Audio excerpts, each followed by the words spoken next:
Komið sæl aftur, við sjáum hér yfirlitskortið á þessa víðáttumiklu hæð sem suður af landinu.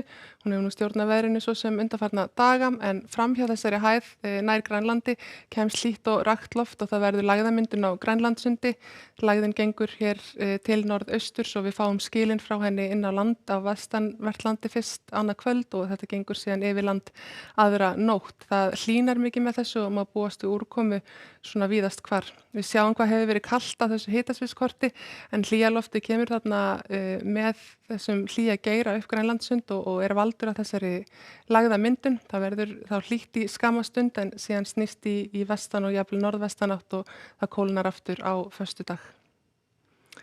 En kortið fyrir hádegi á morgun lítur svona út, það kalt á öllu landinu, talsvert frost víðast hvar og bjartviðri, ekki svo mikill vindur svona til að byrja með þó aðeins farið að hvessa á miðunum vestur af landi en síðan snýst í þessa suðvestan og vestanátt með hvassviðri og úrkomu, fyrst snjókomu og síðan slyddu og rigningu og það má búast við því að það verði svona 15 til 20 metrar á sekúndu. Þetta kort gildir á miðnætti en skilin koma til að ganga hérna yfir aðra nótt og það verður hvasst af suðvestri á norðanverðu landinu á föstudagsmorgun og jafnvel fram á seinni partinn á föstudag.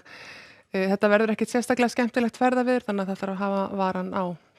Við sjáum á þessu úrkomukorti hvernig skilin ganga yfir. Við sjáum reyndar ekki skiptin úr snjókomu yfir í rigningu hér en þau gerast svona smám saman þegar líða tekur á kvöldið og nóttina og hitinn hann fer upp fyrir frostmarka á öllu landinu áður en að yfir lýkur.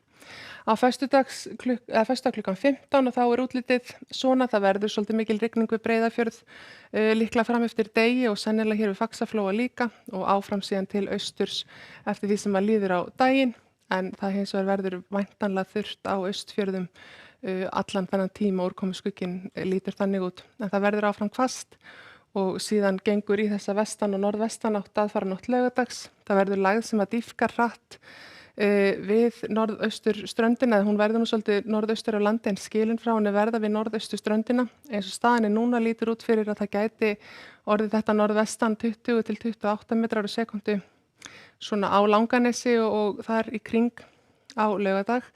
En það er ekki alveg útséð með staðsetninguna á þessari lægð. Ef hún færi sig aðeins nær landi þá fer strengurinn hérna lengra inn á land og veldur þá vandræðum mikið víðar þannig að það þarf að hafa augun á þessari spá fyrir laugardaginn. Það er svona heldur minna veður í kortunum fyrir sunnudag, áframhaldandi norðanátt og kuldi, líklega einhver smá snjókoma áfram á norðanverðu landinu en bjartviðri vestan til og við sjáum að það er svo sem hæglætisveður og ekkert til að hafa áhyggjur af á vestanverðu landinu en það er svona skiptir máli hvernig laugardagsveðri fer upp og það hvernig veðri verður hérna við norðausturströndina á sunnudag.